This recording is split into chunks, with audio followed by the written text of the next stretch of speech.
After 30 hours yan na sila. Oh. Tumutubo na sila. Ito yung pak choy. Bagong bukas ko yan. Ito yung litos. Hindi pa natubo pero nabiyak na. Lahat na nabiyak na. Nabiyak mo daw mga litos. Yan, nabiyak na lahat.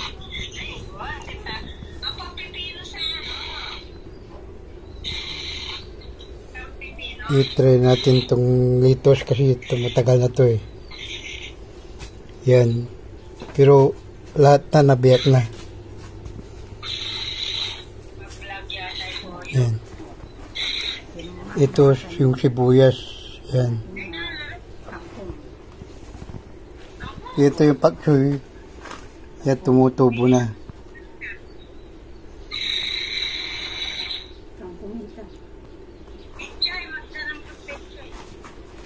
Ito yung ano yan, yung dates. Yan. Ito sibuyas. Yung white onion. Yan.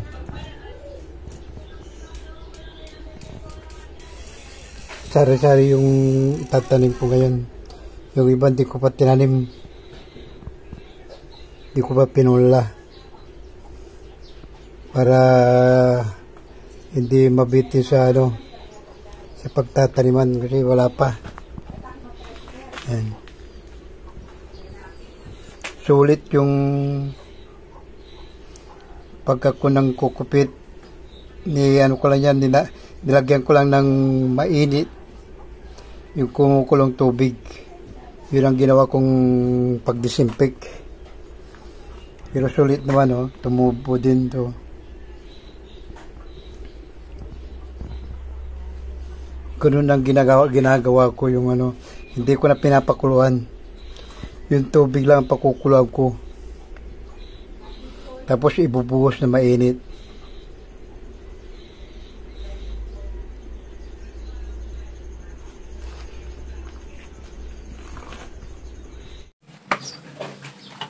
Kukupitin ko to para may sakto ko dito. Para may babad ko sa tubig na may solution. Subukan ko itarin itong nabili kong sibuyas pati galing Qatar.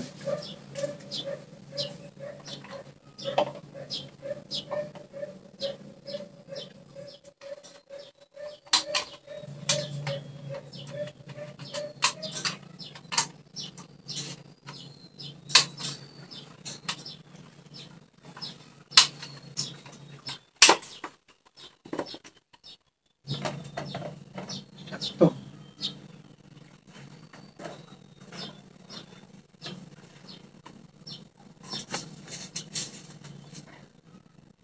Sibuyas pati.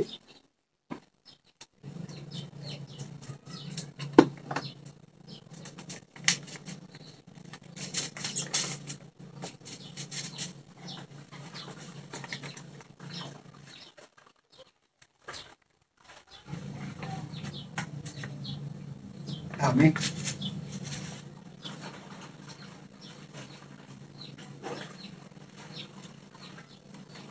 Lalagay ko ng kukupit. Yung kukupit na ito, bali, ginawa ko, binuhusan ko lang ng mainit na tubig. Yun na yung disinfect na niya. Hindi ko na nilagas.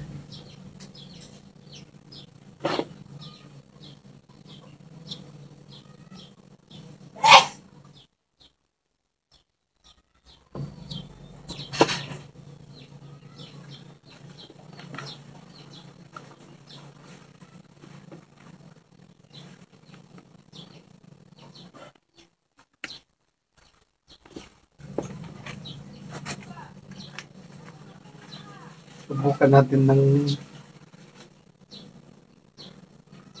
4 by 4 pari 16 na puso.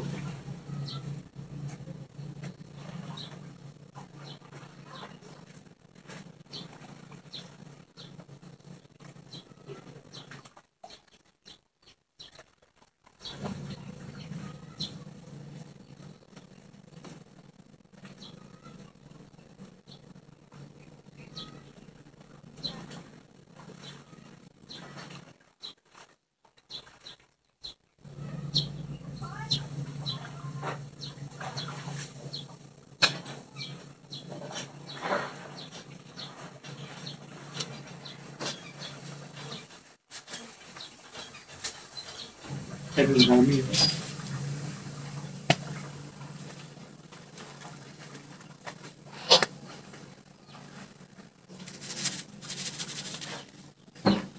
Sana tumubo ito lahat.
Ilagdat ito ang meron kasi tagtatat ko. Ilagay natin na si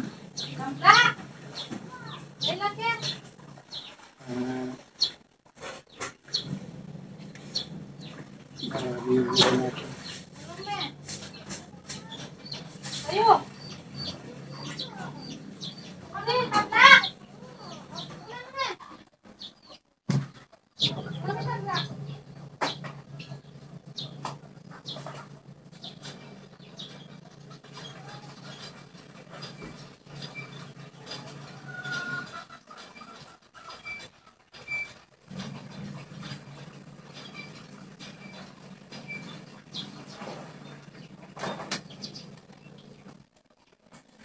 Sana tumubo to.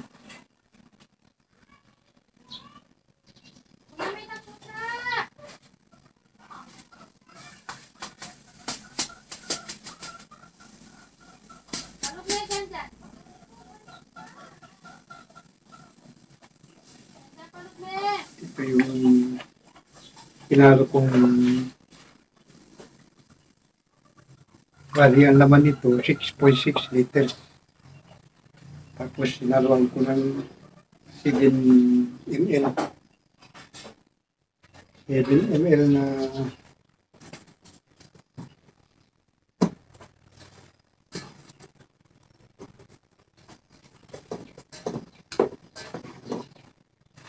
itong A saka B. Triha ito. Ito yung hinalo ko dito. Yan ang inano ko ngayon na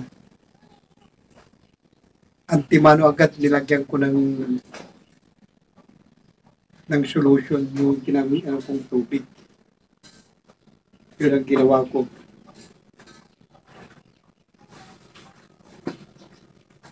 So, hindi ako na yung pakchoy may tumutubo na. Wala pa, hindi po umabot ng 24 oras. May tumutubo na. Yung dito, yan, nabiyak na yung ano niya. Lumalabas na yung kontenido niya. Ganyan ako mag-tanim. Antimano agad. May solution na agad yung ano. Yung agad yung ano na agad. Strict na agad. Malakas na yung ano niya, yung solution na nilagay ko sa tubig. Antimano agad. Maganda yung ano niya, wala pang 24 oras, tumutubo na yung buto.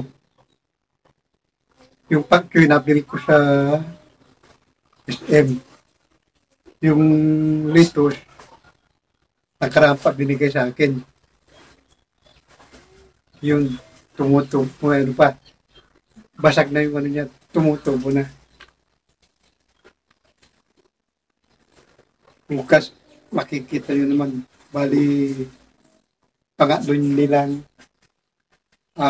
pangatlo nilang, ano pangatlo? Oh, pangatlo. Bali, pangatlo, araw. Kikita yung tutubo na. Yung, ano, ngayon ko lang inano, bukas natin malalaman kung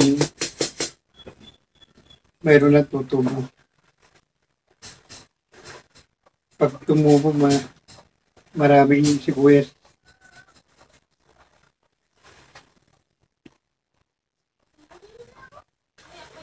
Ganito ako magtanim. Kaya agad strict na yung ano niya, hindi nahap yung timpla ko ng tubig. Strict na. Yung ano ko, sa 1 liter, 2 ml yung ginawa ko. Gamit ang Nutri-Hydro.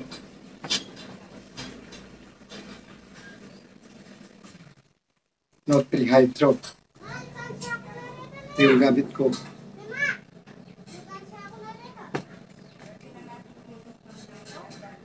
Abangan natin itong pagtatanim ko. Umpisa ko ng pagtatanim dito sa Pilipinas. Yung pakyoy, yung lettuce, saka ito, yung dates. Pag tumubo ito, marami akong buto. Tapos yung sibuyas. Sibuyas puti. Ito naman, sinubukan ko ng ano, magbabad sa tissue. Yung sibuyas dito. Sa tissue naman.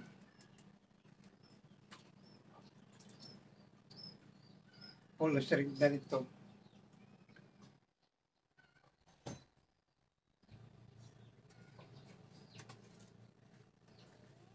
Yan. Nasa tissue niya. Yung sibuyas naman to.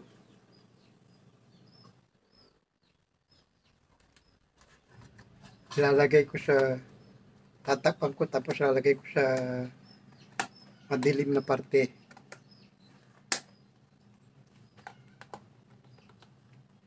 Yung hindi nasisikatan ng araw. Doon ko ilalagay.